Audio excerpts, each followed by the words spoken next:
noches y bienvenidos a nuestro programa especial de debate. Hoy teníamos previsto dedicar nuestra tribuna abierta a las listas de espera sanitarias, pero la actualidad manda y hemos tenido que posponer ese tema que trataremos la próxima semana y hablar del momento histórico que estamos viviendo. Por supuesto, la abdicación del rey Juan Carlos I. Para ello hemos llamado a 4 de las personas que ya publicaron sus opiniones al respecto sobre el devenir de la monarquía en el Heraldo de Aragón. Así que lo mejor es presentarlas. Volvemos a tener, es un placer con nosotros a Ángel Cristóbal Montes, que es catedrático de Derecho Civil de la Universidad de Zaragoza y emérito, además de con una larga experiencia de político. Muchas gracias por acompañarnos. Gracias por la invitación. Por primera vez está con nosotros Ana Isabel El Duque, decana de la Facultad de Ciencias de la Universidad de Zaragoza. Un placer. Muchas gracias por la invitación. Un placer también. Vuelve a acompañarnos José Luis de Arce, que es abogado, profesor, escritor, columnista de Heraldo. Gracias por venir. Muchas gracias a vosotros. Y es un placer que nos acompañe nuestro compañero José Javier Rueda, que es el jefe de España, Mundo y Economía de Heraldo de Aragón. Gracias por venir. Buenas noches. Ya saben que ustedes desde sus casas les invitamos a que participen en este debate. Lo pueden hacer a través de Twitter con el hashtag ZTVRey o a través del mail con el mail tribuna@ztv.es. Así que lo primero, vamos a lanzar una primera pregunta a nuestros invitados y es analizar el momento en el que se hace pública esta abdicación del rey Juan Carlos. Como saben, fue este pasado lunes, aunque al parecer la decisión estaba tomada desde el pasado enero. ¿Es el momento adecuado este para hacer pública la abdicación y propiciar el relevo en la monarquía? Yo precisamente en un artículo de colaboración que me pidió Heraldo me hacía esa misma pregunta. ¿Es el momento adecuado? Y entonces es de esas preguntas que no tienen contestación, porque ¿cuál es el momento adecuado para una noticia que rompe la normalidad? Pues si se dejara al factor individual y decisorio de los involucrados, posiblemente no sería nunca. O sea, hay que romper y yo creo que sí era el momento adecuado. Si era el momento adecuado por duelo que cause la desaparición política pública del rey don Juan Carlos y por mucho que se sienta un estremecimiento especial porque una abdicación real no es cualquier cosa, pero yo estoy convencido que era el momento adecuado, aunque solo fuera por evitarle al rey el martirio de su presencia física en acontecimientos, en viajes, en situaciones que era casi un atentado contra la naturaleza. Yo me pasé los 3 viajes que ha hecho últimamente a Arabia en un mes, pensando en cualquier momento que habría una tragedia. Y por eso, aunque solo fuera por razones humanitarias, que hay otras muchas y más valiosas como tenemos que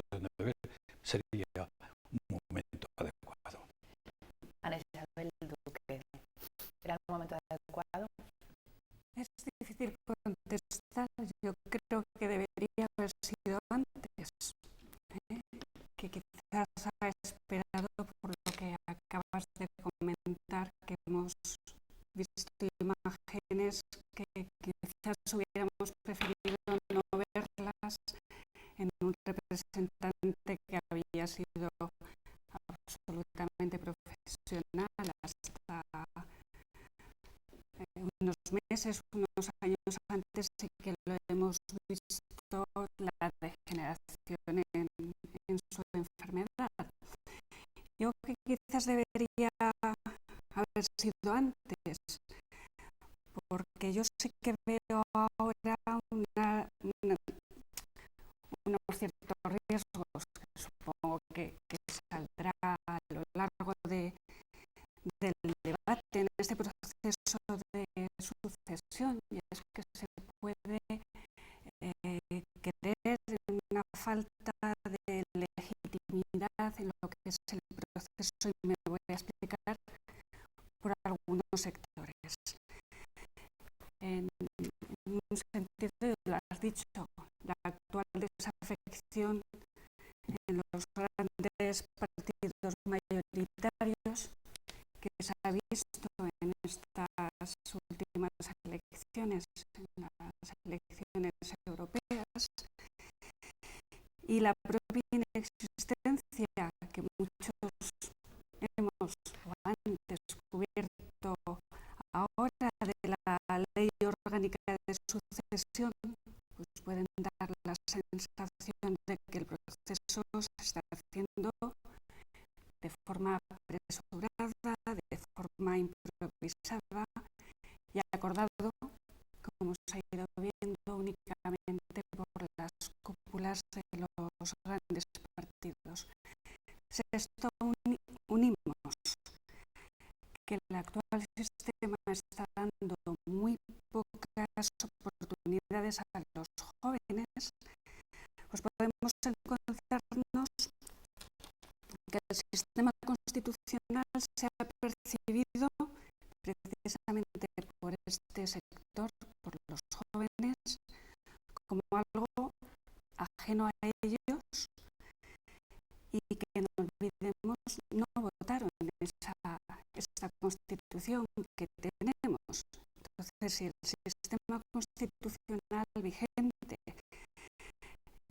parece por las nuevas generaciones como algo absolutamente impuesto, pues el proceso tiene esos riesgos, esas incertidumbres que por otro lado pues, se han reflejado en estos días. Entonces, ¿es el momento adecuado? Mejor ahora que más tarde, pero sí creo que podría haber sido antes. José Luis de hacer una primera valoración del momento histórico que estamos viviendo. Bueno, pues yo lo veo sobre todo en clave de ejemplaridad. Es decir, en un momento en el que habrá seguramente varias causas. Él habló de dos razones principales para su abdicación, pero seguramente pues han concurrido varias circunstancias que no vamos a entrar a discutir ahora. Pero yo estoy convencido de que en alguna medida, y hace referencias también, él ha querido dar ejemplo. Ha dicho, señores, el país ha pasado 40 años, ha consolidado una democracia, pero tenemos que renovar un poco las cosas y las personas. Y entonces, para dar ejemplo, aquí estoy yo, señores, y les dejo a ustedes el campo libre. Máxime en un momento en que acaban de haber sido las elecciones europeas, donde se ha quedado puesto de manifiesto efectivamente el desgaste tan tremendo de los partidos políticos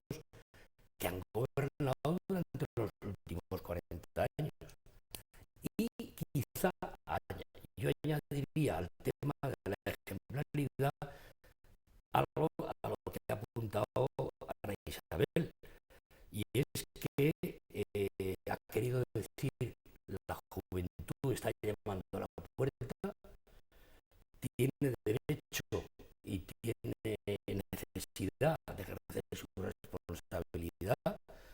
El país ha cambiado absolutamente, el panorama de la pirámide de población, y por consiguiente entiendo que esa apelación a la juventud es una llamada de esperanza. El momento creo que ha sido oportuno. José Javier, ¿ha sido oportuno el momento? Yo compartiendo las reflexiones, los análisis que hacen mis tres compañeros de mesa, que yo creo que los argumentos son perfectamente asumibles.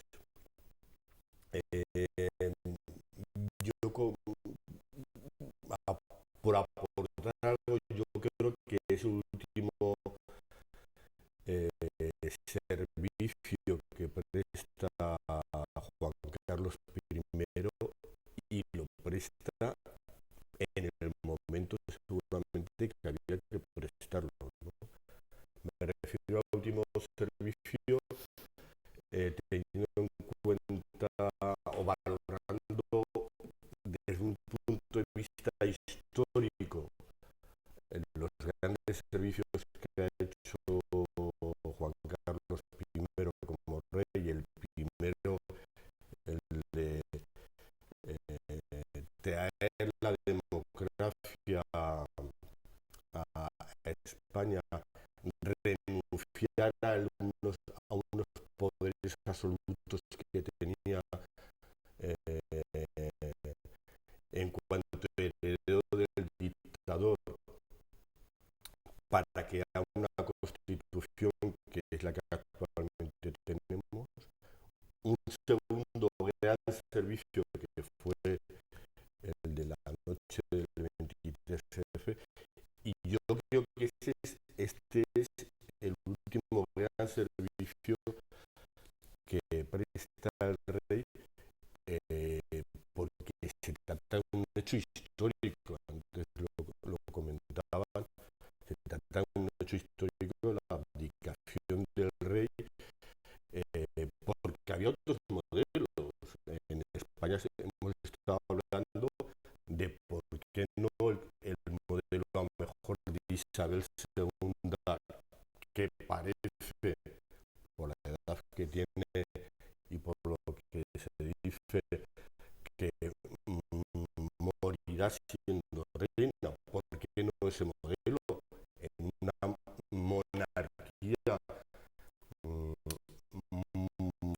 muy bien consolidada como es la británica, ¿no?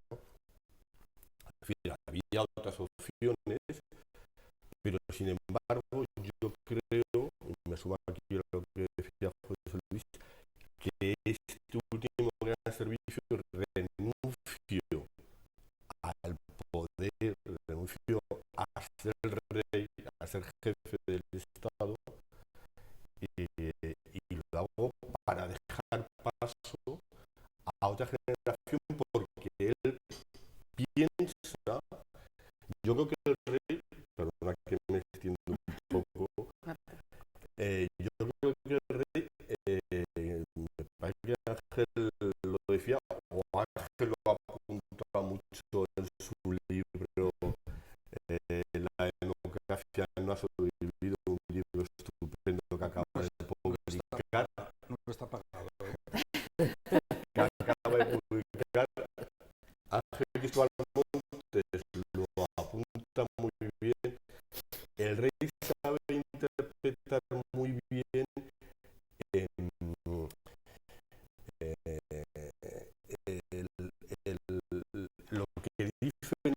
lo que dice la historia en cada momento, ¿no?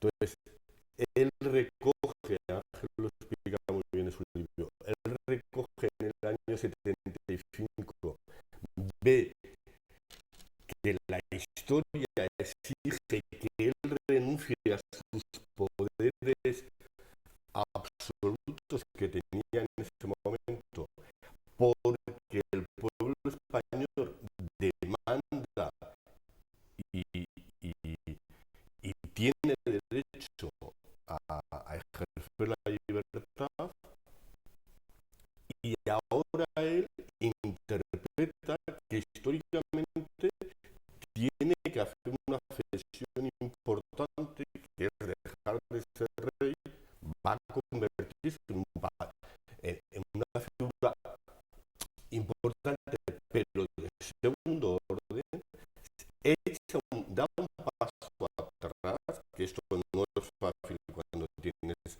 el poder de ser jefe de Estado, que nadie lo obliga, echa un paso atrás, dice no, hay que dejar paso a una nueva generación, porque como dice José Luis, efectivamente hay una nueva generación de españoles y tiene que estar liderados como jefe de Estado, como dice la Constitución, por alguien de su edad.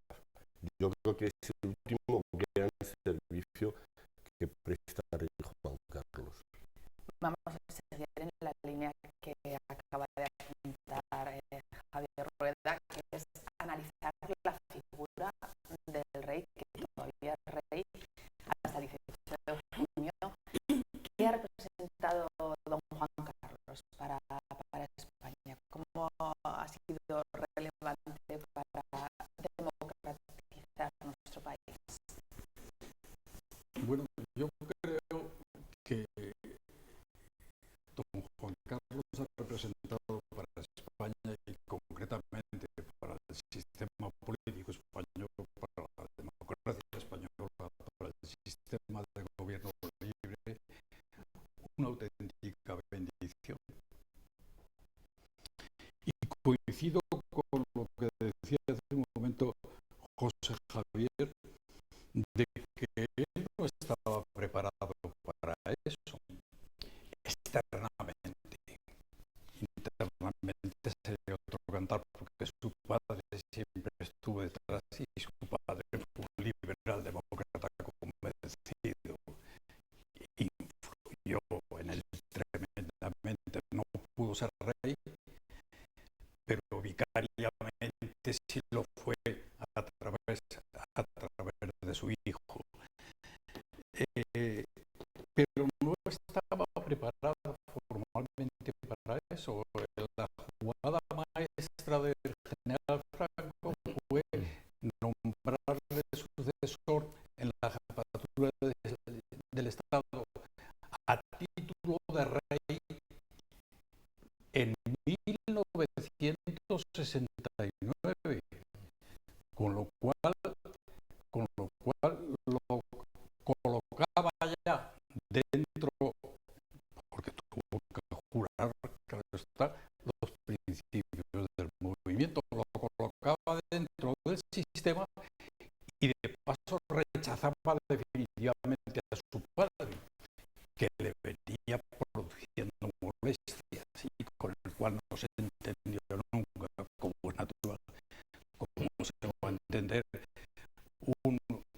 un viejo dictador con un viejo demócrata. Eso es imposible. Pero el hijo jugó bien. El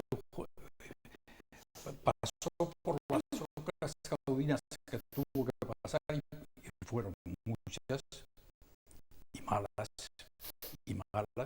Se tragó toda la bilis del mundo, pero engañó al dictador, que no es cualquier cosa. En España engañar al general Franco no fue cualquier cosa, le engañaron pocos porque era sutil, era astuto, y difícilmente se le pasaban las cosas. Pues esta parece que se le pasó, y estaba convencido de que sería el rey, con la legitimidad del régimen franquista, monarquista y que funcionarían las cosas como él decía, todo está atado y bien atado, y cuando lo decía pensando en el futuro rey que sería el rey del régimen. Pues no fue el rey del régimen, fue el rey de la democracia. Y además yo estoy convencido que no solo por cálculo, no solo porque si no lo hacía el país se lo pondría y tendría,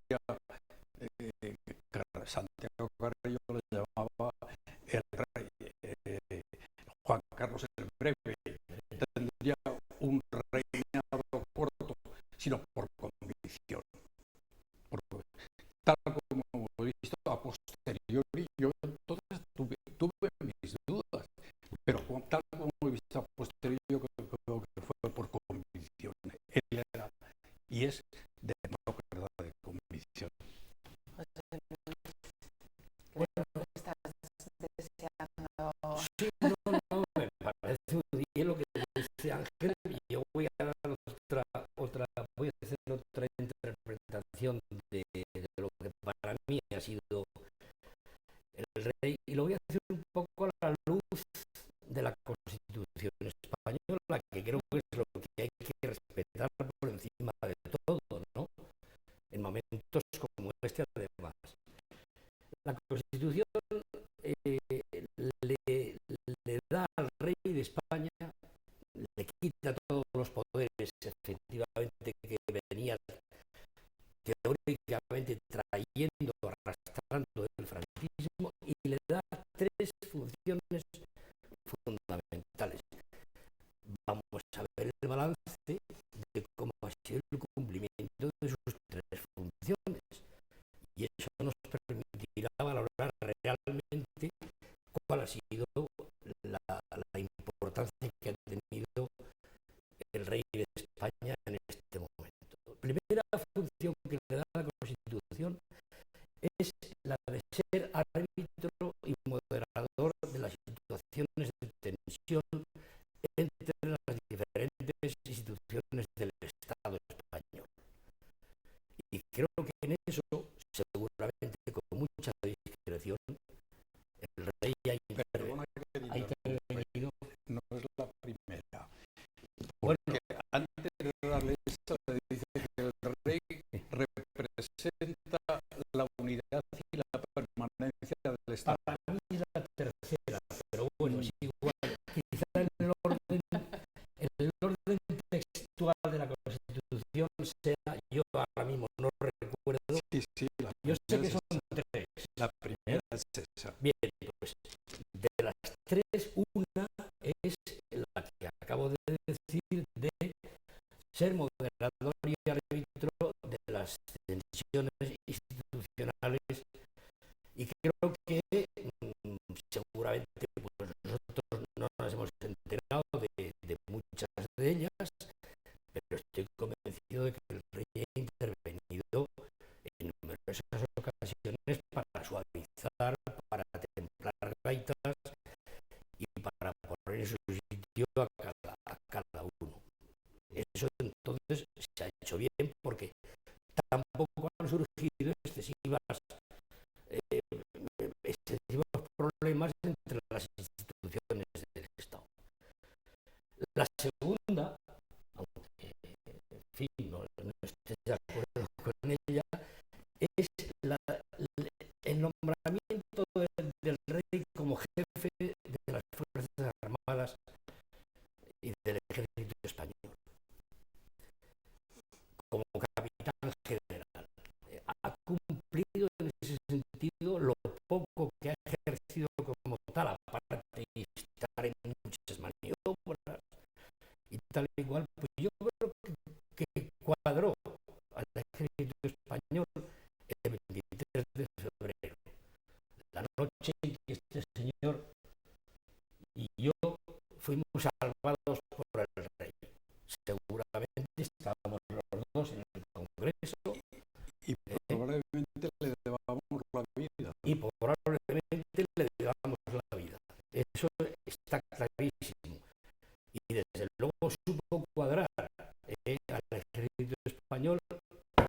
Estáis bajo mis órdenes, perdón por el golpe. Ha sido golpe sobre la mesa. Muy castrense. Muy castrense. Bien, y por último, efectivamente, o primero, la labor de la Constitución es actuar como representante del Estado español. Yo creo que no ha habido ninguno, ni nadie en España que ha sabido representar y llevar tan alta la bandera de España por todo el mundo, en el ámbito de la cultura, en el ámbito de los negocios. Ha sido el mejor jefe de ventas que ha tenido España en toda su vida. Sí, hay empresarios que le piden que eso no lo deje. Bueno, efectivamente, a lo mejor lo nombran ahora pues como superembajador. Bueno, de hecho ha sido un hombre que con gran dignidad, con gran prestigio,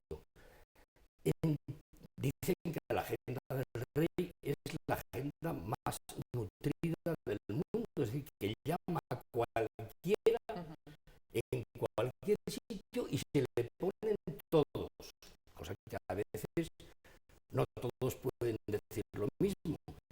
Es decir, si analizamos el resultado de las tres funciones encomendadas por la Constitución, creo que el rey ha cumplido suficientemente, amplísimamente y con gran dignidad. Ana Isabel, ¿qué destacaría de este largo periodo monárquico de don Juan Yo Carlos? creo que Juan Carlos, como rey, ha vivido unos momentos históricos irrepetibles. Me uno a tu visión, en principio pensado en ser un eslabón, una continuidad de lo que había, que evidentemente él supo sortear, evitar y bueno, le supuso críticas de un sector que lo trataban de traidor, evidentemente. A ese golpe fallido, afortunadamente, de Estado, a representar, estar en una España democrática, apoyando la democracia en su totalidad y convirtiéndose pues, en el representante quizás el más digno, más noble, por supuesto, de este país en cualquier parte del mundo.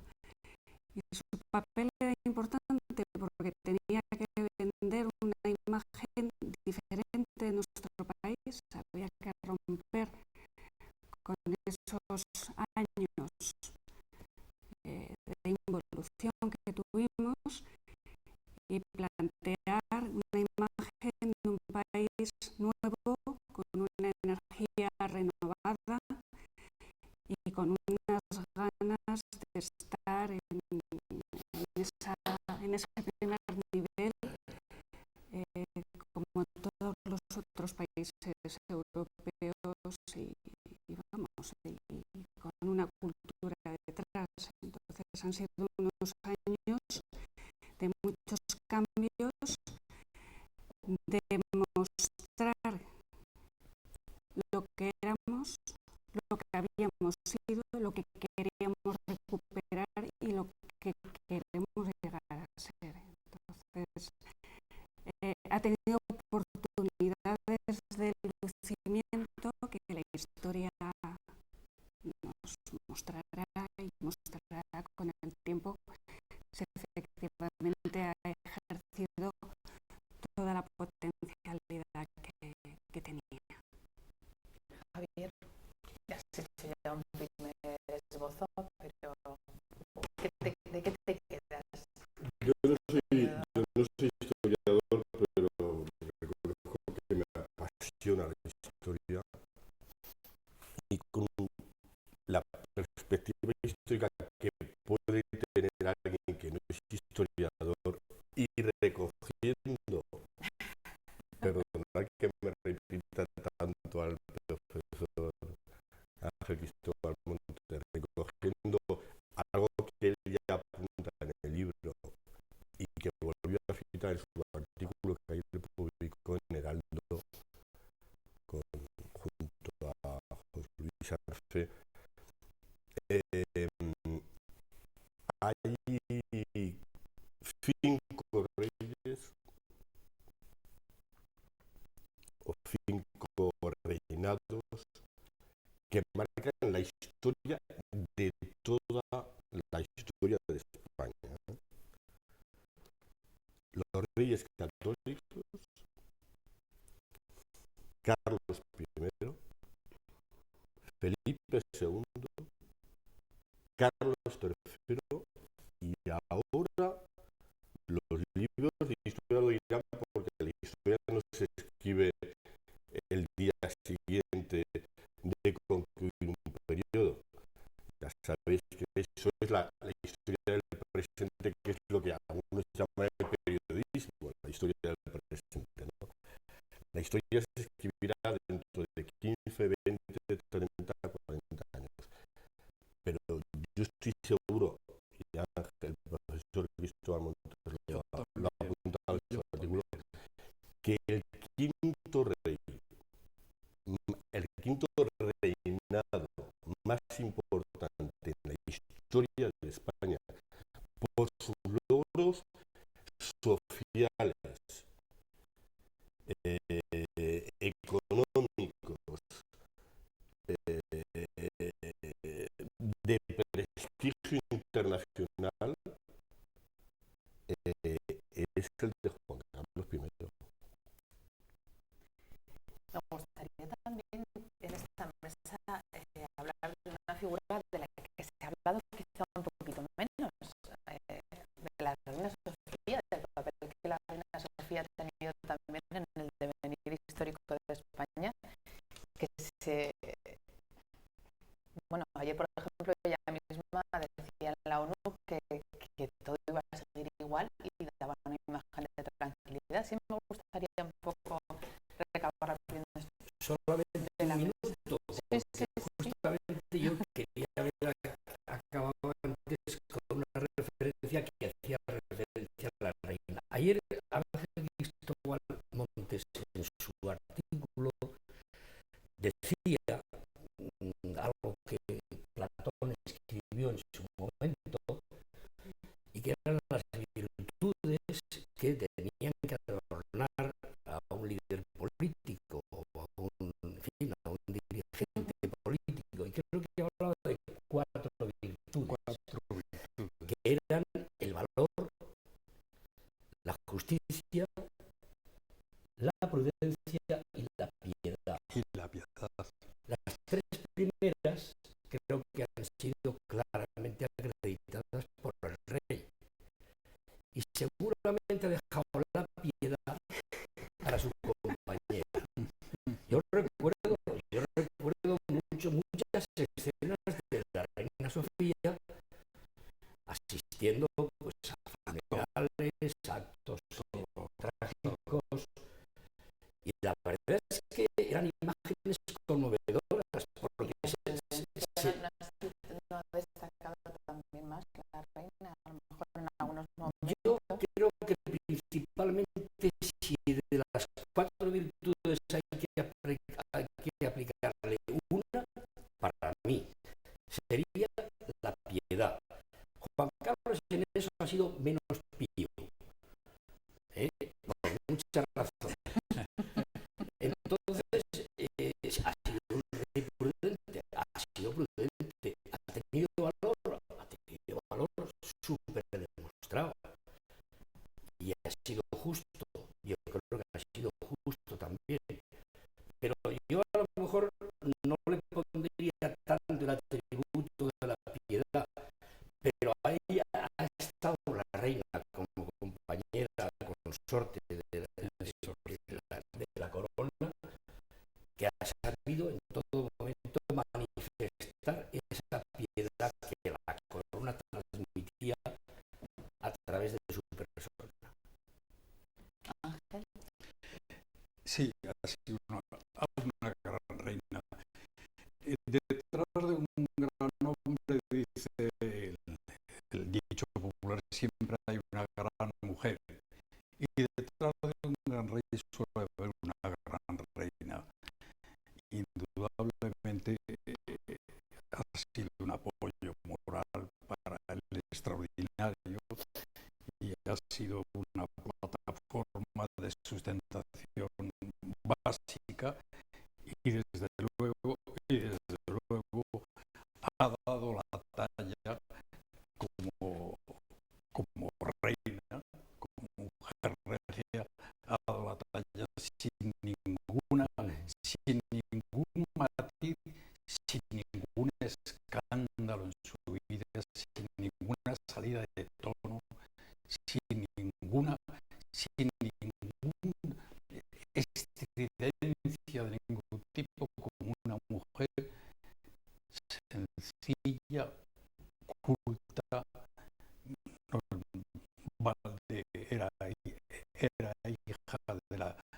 es hija de la reina Federica, que era una mujer de armas tomar, y un rey magnífico como fue Jorge de Grecia, y vino con la lección aprendida y ha dado una lección magistral de reina. Era una profesional. Sí. Se decía su marido. Como decía su marido. Profesional. Ana Isabel, sí. Me acaba de quitar la palabra. Iba a decir, ha sido una gran profesional. Ha sido una reina profesional, discreta. Si ha hecho o no ha hecho, no sabemos, no se sabe, no ha salido a la luz.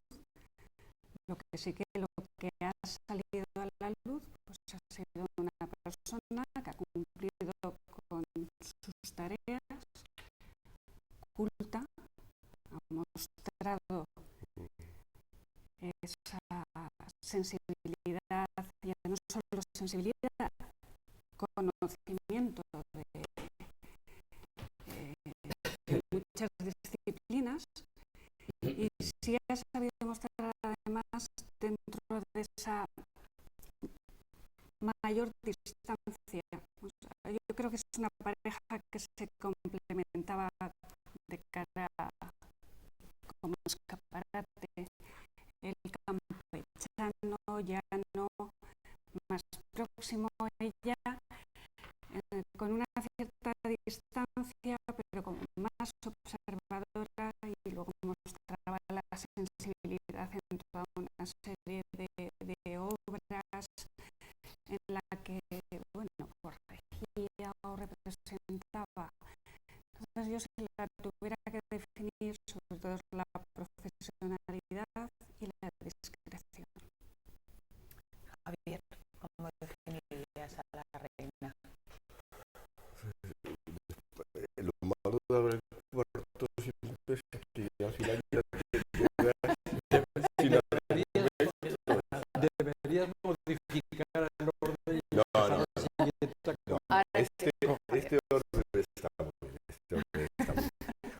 Bueno, yo creo, para hacer otra aportación, me sumo por supuesto a lo que decían mis compañeros, para hacer otra aportación. Yo creo que todas las instituciones públicas y privadas en el siglo XXI se tienen que marcar por un principio sencillo, que es el de la utilidad. Y yo creo que la reina Sofía ha hecho que la monarquía en España sea realmente útil, o sea, ha sumado dado al rey para que realmente sea útil. Es decir, cuando ha sido necesario que la monarquía bien representada por el rey solo o por los dos haya hecho algo para ser útil al país, ahí ya está la reina también. Sean los funerales de los que comentabais, sea dando nombre a un museo que a mí me encanta ver, que es el Museo Reina Sofía en Madrid, por ejemplo, por su amor al arte, como decía Ana Isabel, es una mujer culta y lo ha transmitido. Seguramente por la educación de su hijo, de sus hijos, pero ahora que nos toca es Felipe, por la educación de su hijo, yo creo que ha sido un gran modelo de profesionalidad para su hijo, un gran modelo de decir, nosotros estamos aquí para servir al pueblo, el pueblo nos da esa capacidad de ser jefes de Estado, de ser reyes, pero estamos para servir al pueblo. Yo creo que ella se lo ha comunicado, se lo ha sabido transmitir muy bien. Nosotros estamos aquí para servir, ¿no? Mientras seamos capaces de servir, de ser útiles al pueblo, el pueblo nos respetará. Si no, no digo nada que no se sepa. Hace 500 años, lo escribía ayer Nicolás de Maquiavelo en El Príncipe, lo deja bien claro, tomando como modelo a otro rey aragonés, al rey Fernando, dice, el monarca se enfrenta, o el príncipe, el príncipe se enfrenta a dos peligros, el exterior y el interior. El exterior, hay dos maneras de anularlo, un ejército o alianzas. Es el momento de las alianzas en el siglo XXI.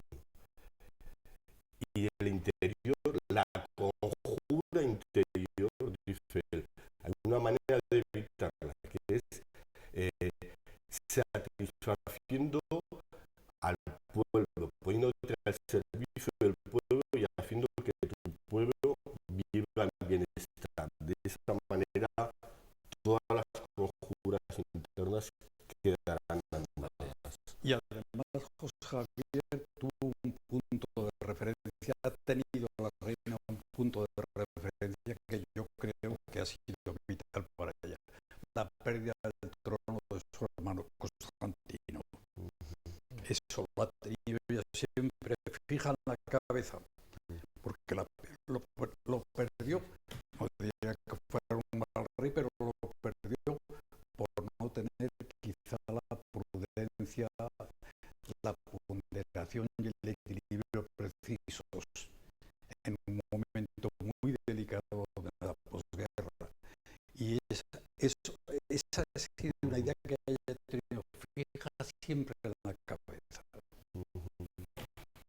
Vamos a avanzar un poco más. Dentro de 14 días, el 18 de junio, el príncipe Felipe se convertirá en Felipe VI. Y me gustaría analizar cuáles, vamos a empezar por Javier, cuáles creen nuestros contertulios que son los principales retos a los que se enfrenta tanto él como la propia institución monárquica. A ver, retos.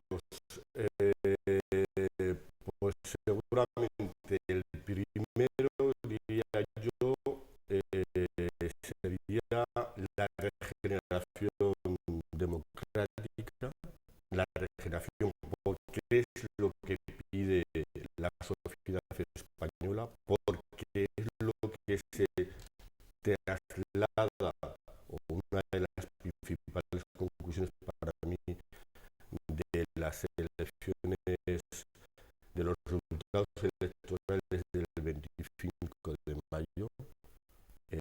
La sociedad española exige una regeneración democrática y yo creo que él está llamado, y es lo que piensa, creo, su padre cuando lo pone ahí, está llamado a liderar de alguna manera, por supuesto, junto a los políticos españoles y a la sociedad, pero a estar ahí al frente de esta regeneración democrática. El profesor Ángel Cristóbal Montes,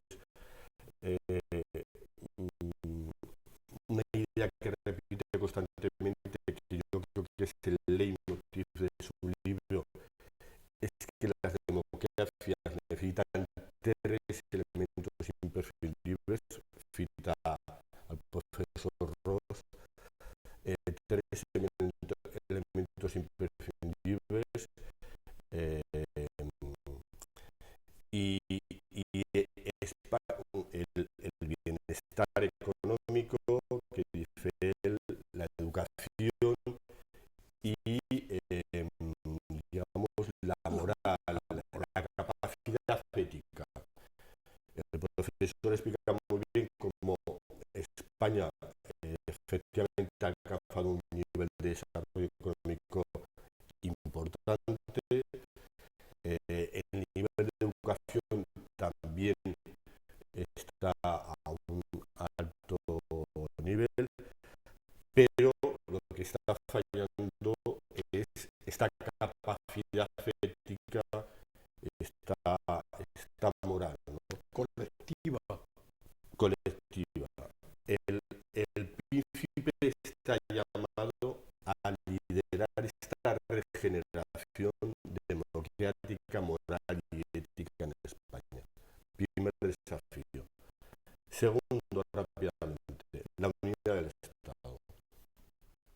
Estamos viviendo en un momento en que se revive, como dice el profesor Ángel Cristóbal Montes en su libro, es un problema que arrastramos hace más de un siglo. Se revive otra vez las pulsiones nacionalistas. El rey, junto, como siempre, a los partidos y en el papel que la Constitución le otorga, está también llamado a liderar el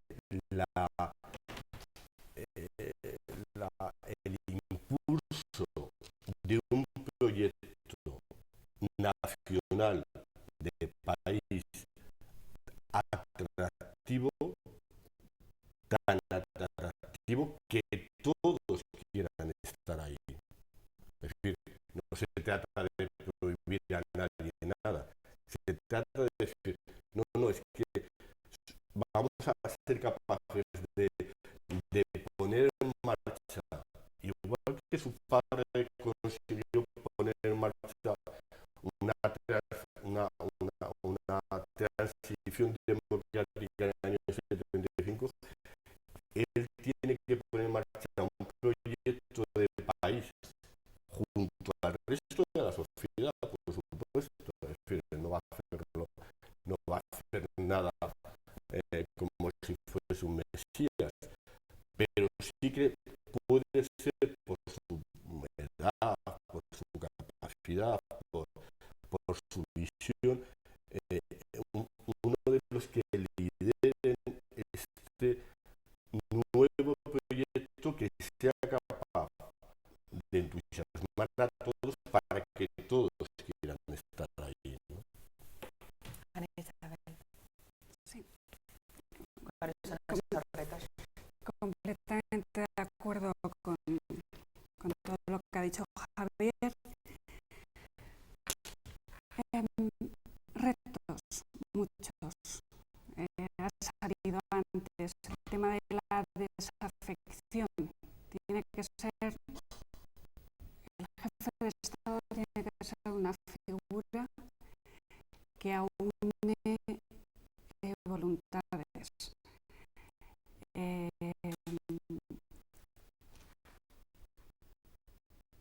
Que invite o que convenza de la importancia de lo que se está haciendo, de lo que se está viviendo. O sea, él tiene que ser un unificador de muchas voluntades. En esas voluntades entra todo, entran los distintos sectores de la sociedad. Tiene que convencer a la juventud. Yo vivo el día a día con muchos jóvenes de que lo que se está haciendo es importante, de que la opinión de ellos es válida, de que forman parte del sistema, de que no están fuera, de que pueden hacer sus proyectos en este país. Lo trasladamos al ámbito nacional. Tiene que convencer que el proyecto es común, pero eso se convence con actos. Y igual que si en un matrimonio una parte no quiere, no funciona, en un país si una parte no quiere, aunque los otros quieran, no funciona. Entonces la parte de unificar es muy complicada y él tiene que intentar aunar ello. Hay una palabra que me ha gustado mucho, lo que has dicho, y además la tenía también apuntada. Yo creo que su papel, ese acercamiento que va a tener que tener a la sociedad, o sea, tiene que vivir de cara a ellos, no puede hacer como han hecho los partidos políticos, que muchas veces están imponiendo, diciendo las cosas sin explicar, lanzan sus decretos, no dan explicaciones y además tratan a la sociedad, es la sensación que se está teniendo, como menores de edad. Él no puede tener esa actitud, tiene que ser cercano, no va a poder tener la cercanía de su padre porque él es de otra manera. No se puede hacer como antaño, ir de pueblo en pueblo para que te conozcan, son otros procedimientos ahora, pero sí que tiene que hacer ese esfuerzo para conocer, para dialogar, para llegar al más allá, y el acercamiento al pueblo yo creo que tiene que venir porque se ha percibido como un facilitador de la regeneración. Se dice, él no puede hacer política, vale, no puede definirse políticamente por ningún partido, pero la política en el más amplio sentido de la palabra implica esa capacidad de diálogo, de aunar, de motivar, de ilusionar. Tiene un papel muy importante de ilusionador, de impulsor de esta regeneración que necesita este país. ¿Cuáles son los principales retos a los que se enfrenta el príncipe Ángel? Pues ahora yo me quejo como se quejaba José Javier, que ya casi nos han agotado el tema. Y hay que forzar un poco la imaginación. Yo creo que el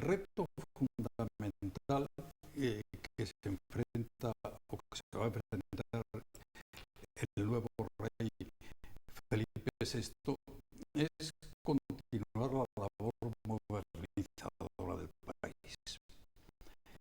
El país dio un salto de gigante a partir de las elecciones del 77 y la Constitución del 78, que fue entrar en la modernidad.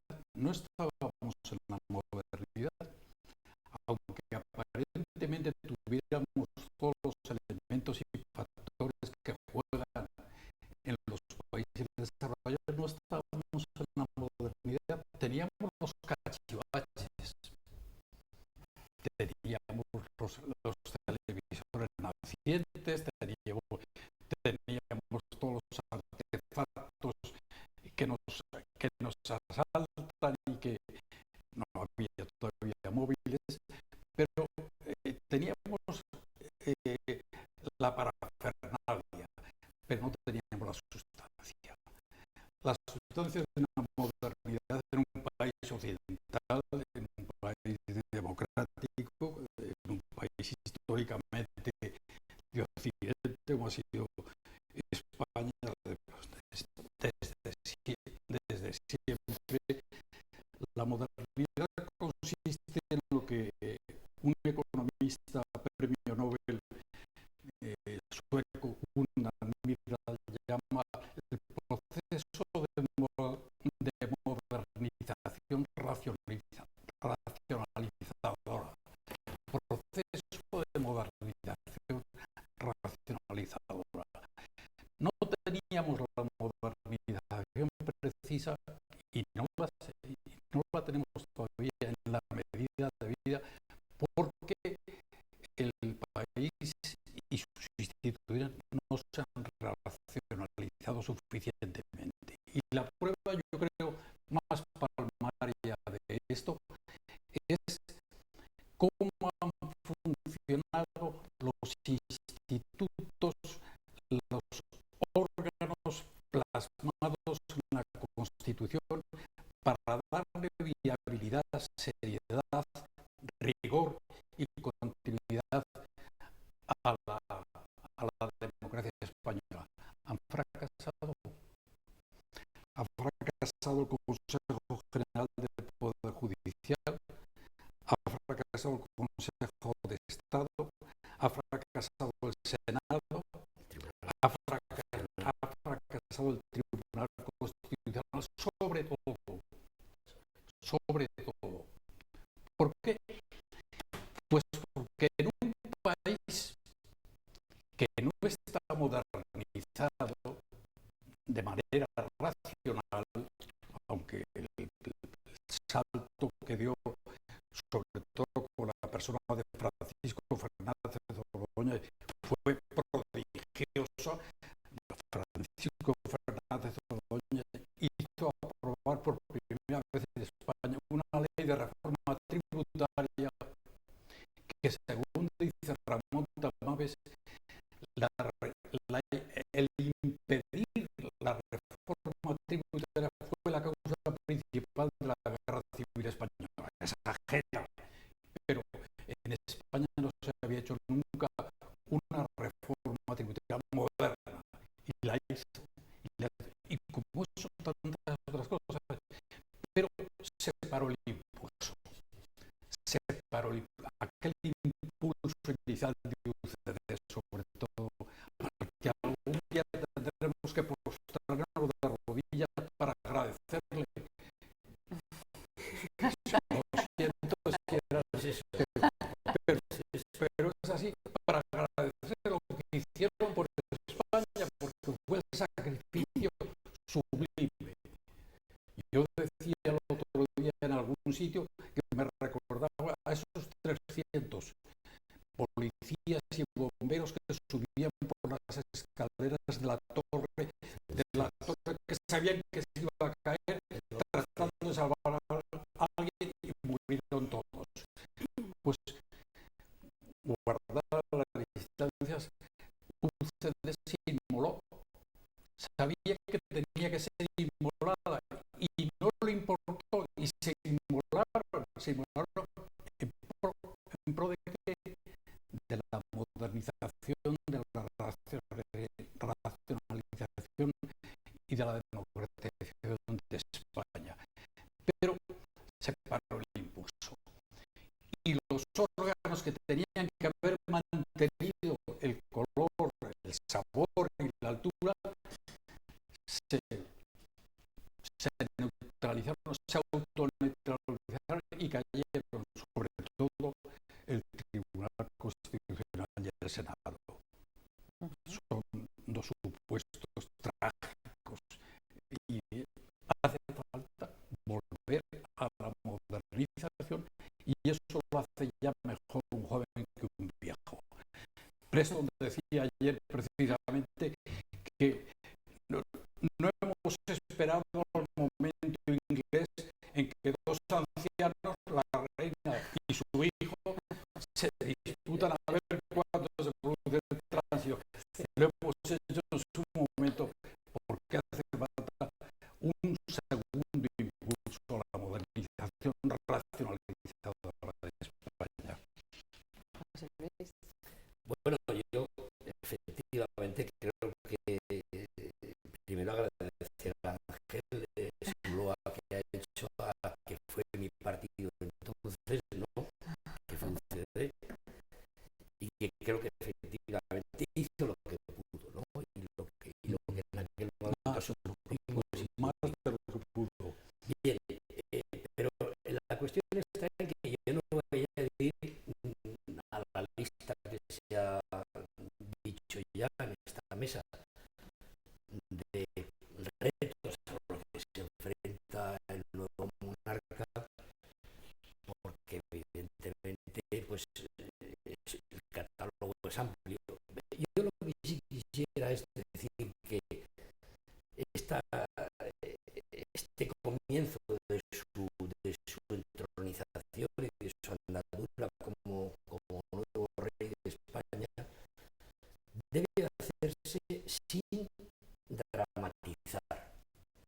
Creo que los españoles somos muy proclives a la dramatización, a la exageración, de alguna manera.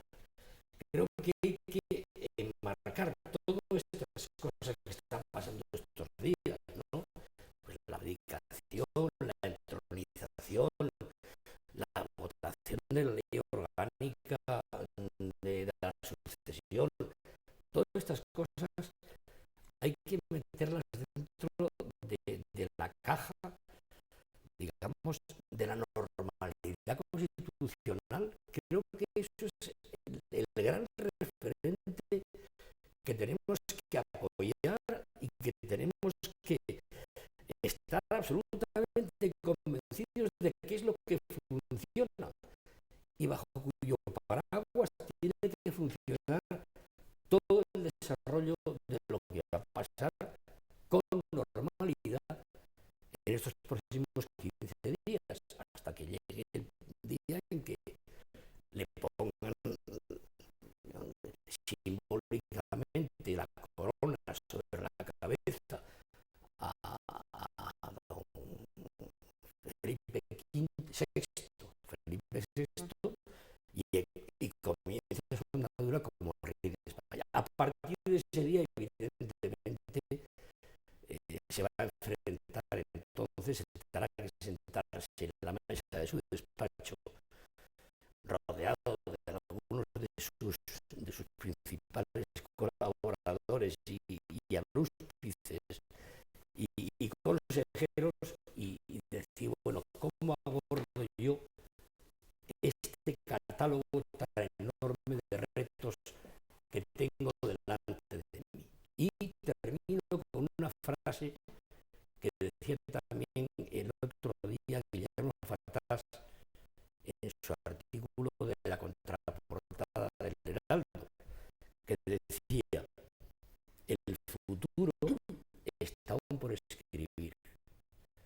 Vamos a dejar que camine hacia el futuro y vamos a tener la esperanza de que sepa llevar a España por buenos caminos y buenos derroteros. Se acaba casi nuestro tiempo, pero hay dos cuestiones que me gustaría plantear en la mesa. Una de ellas es que, a pesar de que el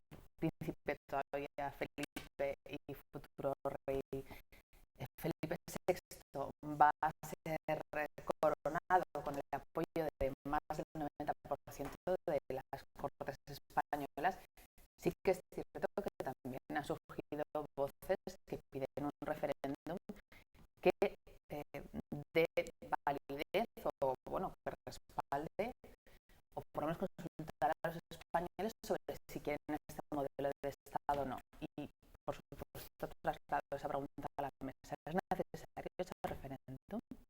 Venga, Javier, vuelvo a empezar contigo. Bueno,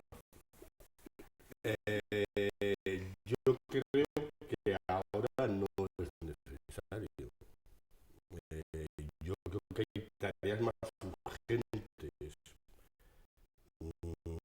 No hay que demonizarlo tampoco, es decir, que era un momento que veía que toda la sociedad española considere que ha llegado el momento, pues a lo mejor se puede plantear, pero desde luego ahora creo que España,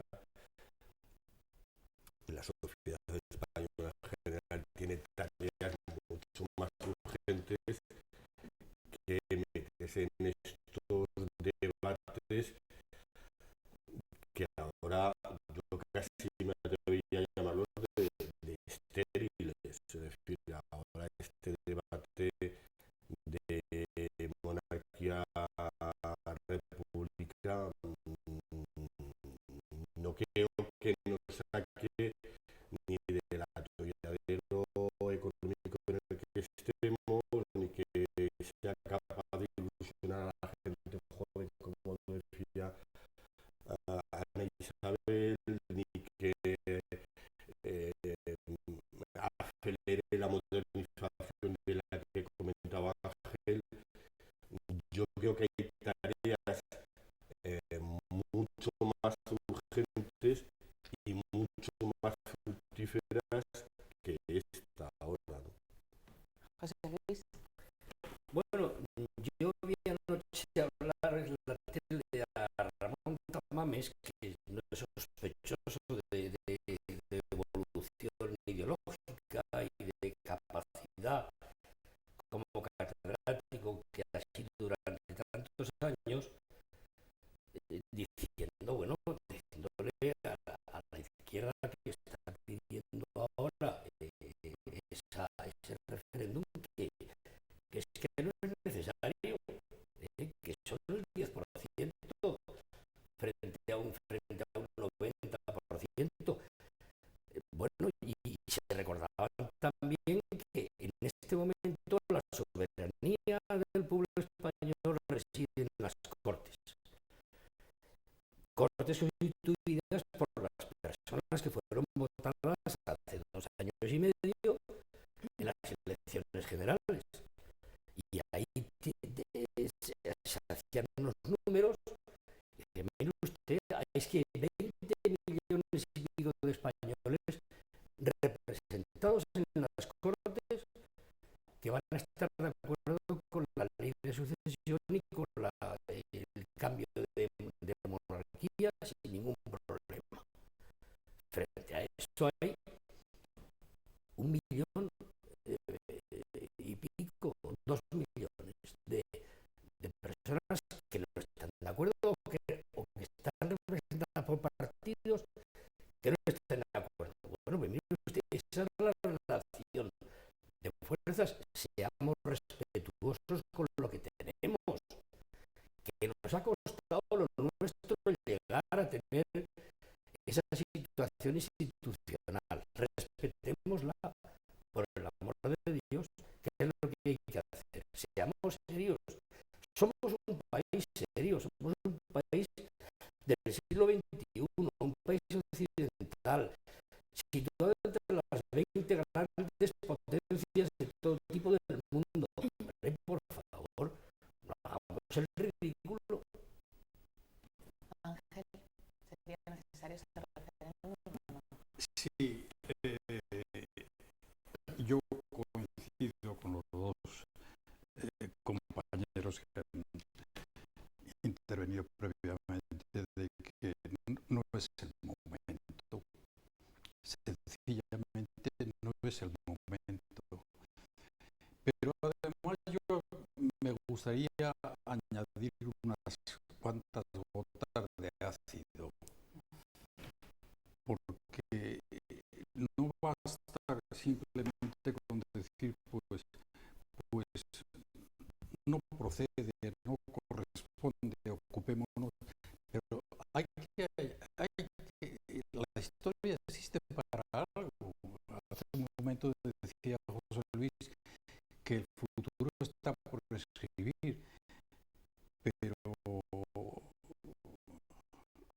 ha dicho recientemente alguien, el futuro se hace mirando en el espejo del pasado. En el espejo del pasado. Tucídides decía que todos los acontecimientos históricos se repiten y es vuelta a empezar. En España hemos tenido dos repúblicas. La primera república, en la década de los 70 del siglo XIX, pues no fue precisamente modélica. Los dictados de la gloriosa revolución del 68, las soflamas de Pi Margall y la puesta en movimiento regional en ciertas partes fue un espectáculo deleznable. Fue una república ácrata. Jaén le declara la guerra a Granada, se funda el cantón de Cartagena,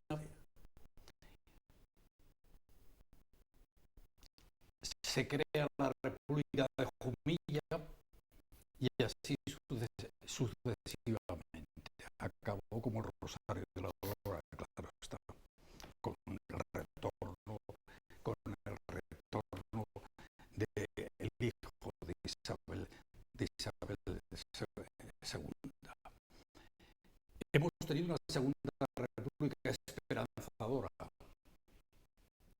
tremendamente esperanzadora, probablemente el brote democrático más prematuro, más hondo, más serio y más riguroso que se había dado en España en cualquier momento. En los 2 siglos en que estamos luchando por la instauración de la democracia.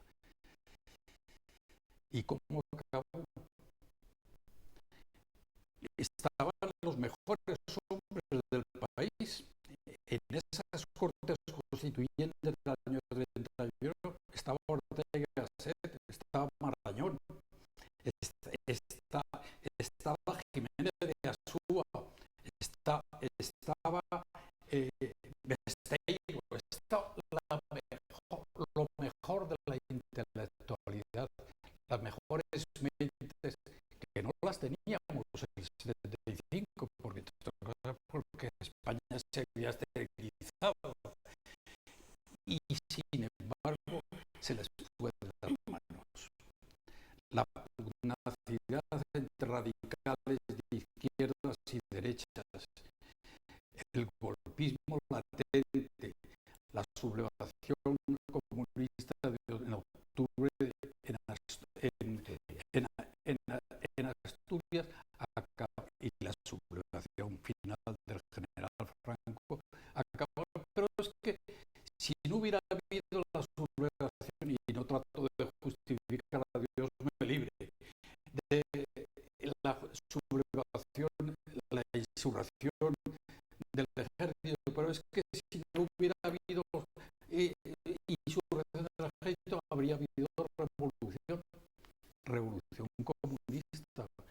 El espectro de la Unión Soviética estaba muy cercano y fungía de operativo en España en aquellos momentos.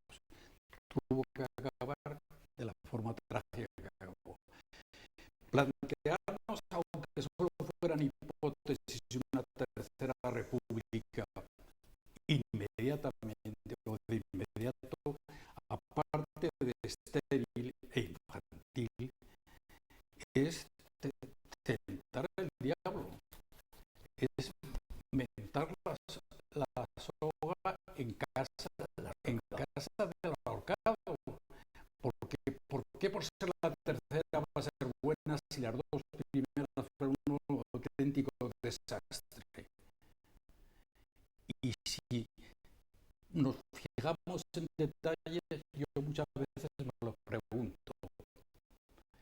El rey puede tener la ideología que tenga, nunca la muestra. Y un presidente del gobierno, difícilmente ninguno ha peleado con don Juan Carlos. Todos se han entendido perfectamente y todos hablan bien. Hay que oír a Felipe González hablando de don Juan Carlos. Lo pone por las nubes. ¿Por qué? Porque ha sido un prodigio de colaboración institucional, de entendimiento, de fluidez, de quitarle tensión. Si el rey, en lugar de ser neutro ideológicamente, fuera activo ideológicamente, ¿qué hubiera pasado? No hace falta. Cerremos los ojos. Cerremos los ojos y supongamos que estamos viendo la Tercera República.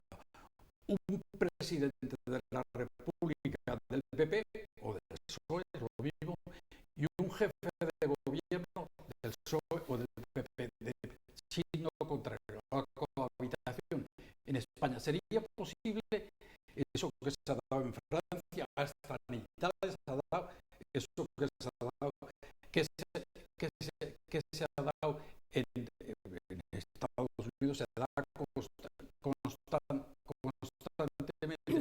¿Sería posible o qué nos pasaría? Un presidente del gobierno del PP y un presidente del gobierno del PSOE o a la inversa. Colaborarían, se entenderían, sería un plácido mal por el que discurriríamos sin problema, o sería el enfrentamiento permanente. Pues ya lo tuvimos durante la Segunda República entre el presidente de la República,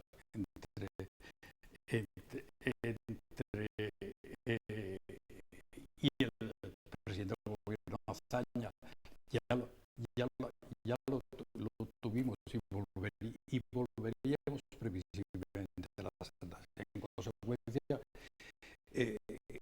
quedémonos como estamos bien. Aparte del dato de que la gran mayoría de españoles no está por esos artificios, por esos juegos.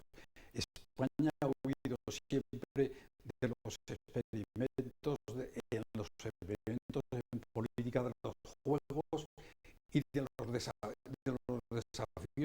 porque lo ha pagado muy caro siempre. Y en consecuencia, no creo que ahora digan lo que digan los muchachos en la calle, que es respetable. Yo cuando veo una bandera republicana y cuando veo a jóvenes pidiendo, me parece lo más natural del mundo. Que un joven pidiera hoy en la calle que vinieran los reyes católicos, pues no tendría sentido. Tienen que pedir lo que les corresponde por edad, formación y por tendencia. Y es lógico, pero una cosa es la efervescencia de la calle, la evolución de la calle, saludable, natural, exigible. Ahí tenemos el mayo francés no tan lejano. Y otra cosa es jugar con las grandes instituciones, porque la factura suele ser muy larga y además apagar sin demora. Isabel.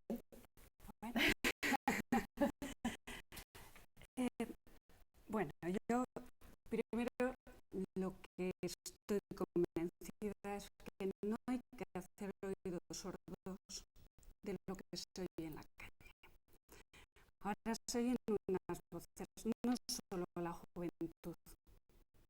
Si os perdisteis por allí, había gente de todas las edades. El ser o no ser republicano no va unido únicamente a la edad. La gente joven tiene menos miedo a los cambios, pero hay republicanos de todas las edades. La semana pasada a mí me tocó estar en una mesa electoral de vocal y ahí alguna persona octogenaria, al sacar su DNI, se le caía la banderita republicana encima de la mesa y era octogenario. Es decir, allí no es un tema de edad. Es el momento, evidentemente ahora sería muy precipitado.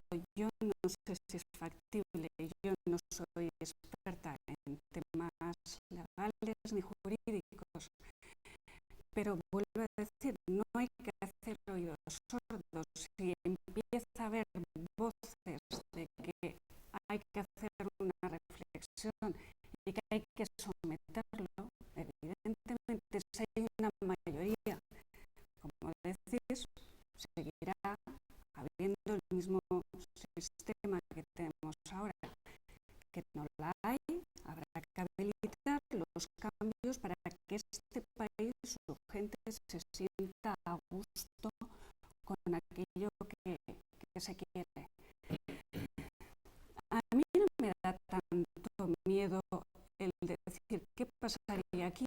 Tenemos una historia, evidentemente, que no hay que olvidar, pero es que estamos rodeados de países democráticos republicanos y funcionan. No somos capaces nosotros de hacer algo así.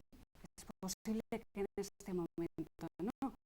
Es posible que en este momento la persona mejor preparada para ser jefe de Estado es en la que se está pensando.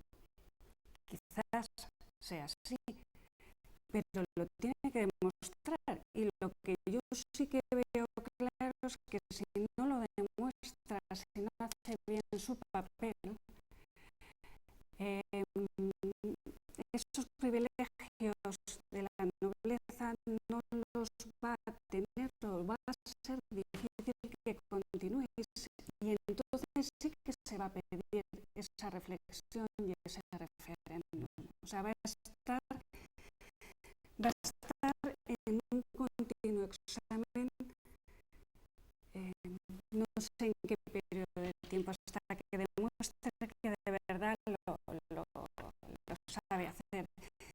Y el hecho de la ideología también tiene seguro su ideología, aunque no lo diga públicamente.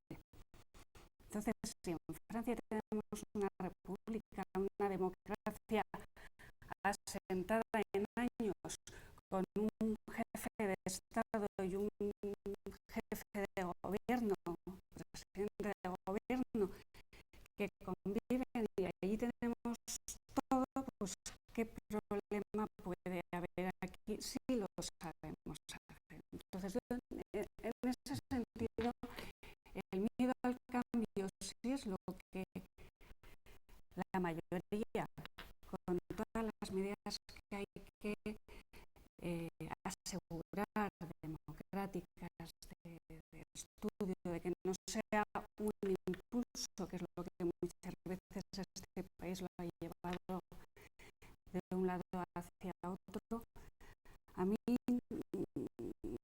no me preocupa y sí es factible, sí se podría hacer y de hecho pasará si el próximo jefe de Estado no da la talla que tiene que dar. Lo tenemos, o parece que está bien preparado, pero tiene que lidiar con muchos temas y tiene que escuchar a muchas partes y saber moverse ahí, y no es fácil. O sea, son unos tiempos convulsos que necesitamos cambios, que se está gritando por el cambio y que no. Yo he hablado de los jóvenes porque vivo jóvenes y porque tengo hijos en esas edades. Pero tenemos a muchos jubilados, a muchos parados en muy diversas edades y pensemos que, bueno, los que tenemos de 54 años para abajo, ninguno votamos la Constitución que tenemos ahora y que hay muchos cambios por hacer, que la mitad de la población, mujeres, estamos discriminadas completamente en algunos aspectos que aparecen ahí importantes. Entonces, el decir dejemos las cosas como están, a mí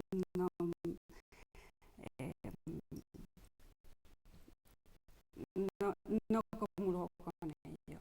Entonces sí que creo que vamos a vivir lo que sí que tenemos que aprender a ser profesionales y el rey, el futuro monarca, lo va a tener que ser profesional ante todo y ante todo lo que vaya surgiendo, diálogo, explicación, decir por qué se hacen las cosas, a dónde se quiere ir y el camino que se va a intentar. Y si ese camino no funciona, se buscará otro camino. Y eso es lo que creo que la clase política actual no ha sabido hacer, explicar e indicar los caminos a seguir. Bueno, estamos prácticamente fuera de tiempo, pero me gustaría pedir un deseo a nuestros contertulios. ¿Qué les gustaría que fuera lo primero que hiciera el nuevo rey a partir del 18 de junio? ¿Qué nos gustaría? ¿Qué hiciera el futuro rey? ¿Qué sería lo primero que le pediría? Pues que desde el primer día tratara de algo que pedía hace pocos días un comentarista, que el juancarlismo actual sea sustituido por un monarquismo del momento, moderno, real, porque no debemos olvidar nunca que España es formalmente monárquica, porque lo establece la Constitución, la monarquía parlamentaria, pero hemos sido todos juancarlistas y eso hay que dar un paso más. Si España sigue siendo, y parece que va a seguir siendo durante algún tiempo, no sé cuánto, Ana Isabel no sé cuánto, pero parece que va a seguir por algún tiempo, tenemos que, así como hablábamos de otros escalones socioeconómicos y políticos, hay que dar también este paso monárquico de pasar del juancarlismo a ser monárquico. Y lo dice alguien que nació el 35, el último año entero de la República, y que siempre me he sentido republicano. Me creí en una casa republicana y siempre me he sentido republicano, menos cuando tuve responsabilidades políticas que dejé de ser formalmente republicano porque me he dado cuenta de que la salida no estaba por ahí. Y por eso, pues, pedir un referéndum, porque algunos no han votado la Constitución en la que se establecía la monarquía parlamentaria, pues sería algo así, o podría ser algo así, guardar la distancia, sin respetar comentando. Los parece como que los norteamericanos se superan. Un sector importante de los norteamericanos se superaron porque no votaron la Constitución de 1787, que prácticamente todos. José Luis. Bueno, pues a mí me gustaría, o yo le pediría al nuevo rey que leyese el artículo de la Constitución donde se le dice que tiene que ejercer una labor de, hemos comentado antes, ¿no?, de árbitro y moderador de las tensiones, ¿no? Entonces, él tiene que llamar y convocar a aquellos ámbitos en los que hay tensión, y no son pocos en este momento, para tratar de, bueno, hacer esa tarea difícil de convencimiento, de seducción, de pedir colaboración, de pedir esa rebaja de la tensión en general, para que podamos empezar con tranquilidad. Yo decía, creo que decía el otro día en el artículo del Heraldo también, decía que España necesita un momento de tranquilidad y de sosiego y de reposo. Vamos a darle al país un poco de tranquilidad durante un tiempo. Vamos a dejarle a este hombre que empiece un poco su senda. Vamos a valorar efectivamente por dónde van los tiros. Y ya tendremos tiempo de decir, oiga usted, cuidado que por ahí no se va bien. O decir, de acuerdo, va usted por buen camino y le vamos a ayudar y apoyar en la medida de lo posible. Ese sería mi gran deseo, que España tuviese una época de tranquilidad. Ana Isabel. Sí, yo me uno a la época de tranquilidad, pero la tranquilidad no se consigue solo con buenas palabras.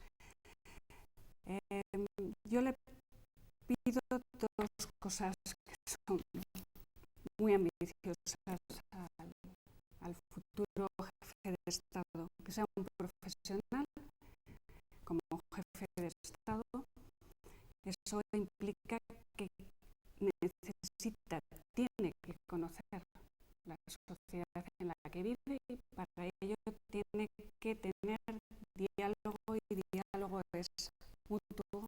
Uno habla, pero la persona que recibe también contesta, para conocer esa sociedad que tiene alrededor y no cometer los errores que se están cometiendo en demasía en la clase política. Pero le pido algo más que no ha salido, y que quizás aquellos que podemos ser o no republicanos, o que hemos sido juancarlistas y que nos hemos desilusionado en los últimos años por motivos intrínsecos a la persona, yo le pido que tiene que ser un ejemplo como persona. Si no es un ejemplo como persona, el puesto que va a ocupar se le concede por una serie de privilegios, y se le va a exigir que responda a esa confianza que se le ha dado por nacimiento. Entonces, un buen profesional, pero una buena persona. Si no cumple las dos cosas, pero vamos, yo deseo que así sea por el bien de nuestro país y por esa estabilidad en desgracia y bueno, que la sociedad necesita seguir para adelante y progresar. Javier, un último deseo. Como me queda el último de nuevo, pues yo me uno a todo lo que han dicho mis compañeros. Efectivamente la profesionalidad,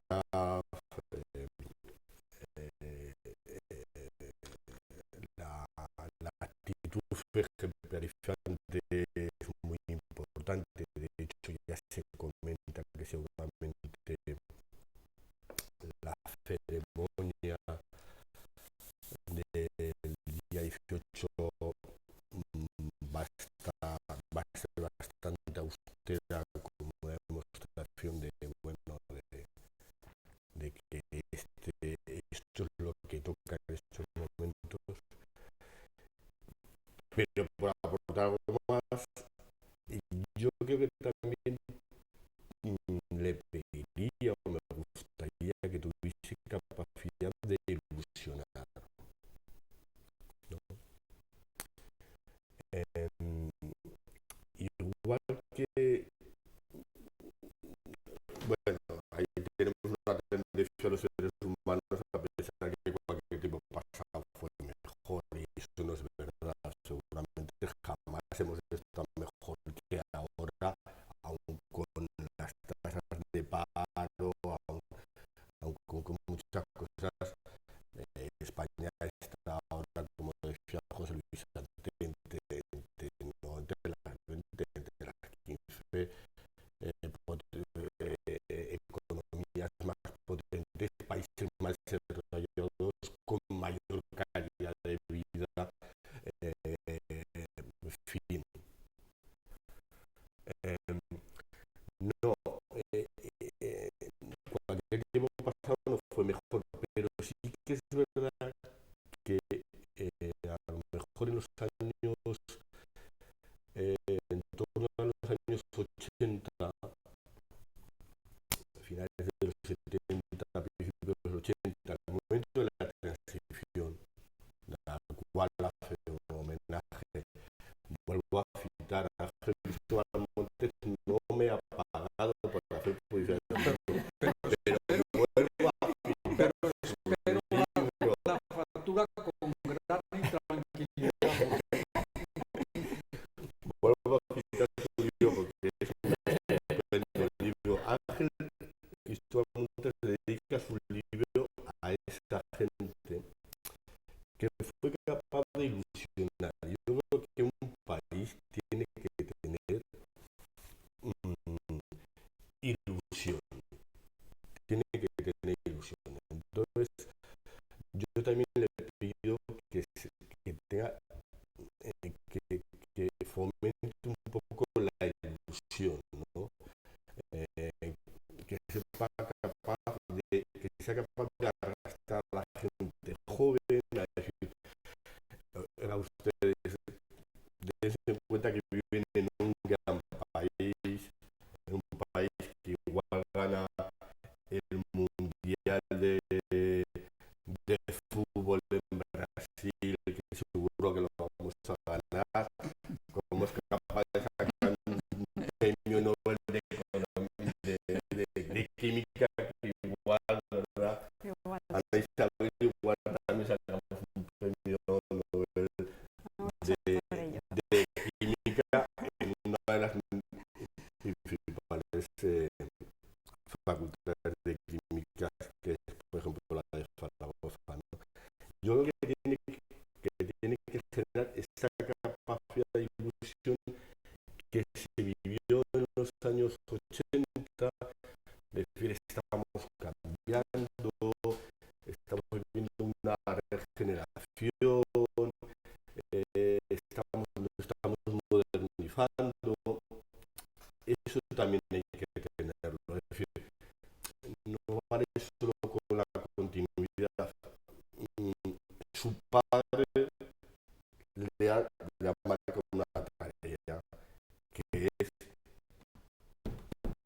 tú ahora algo más que yo. Pues me van a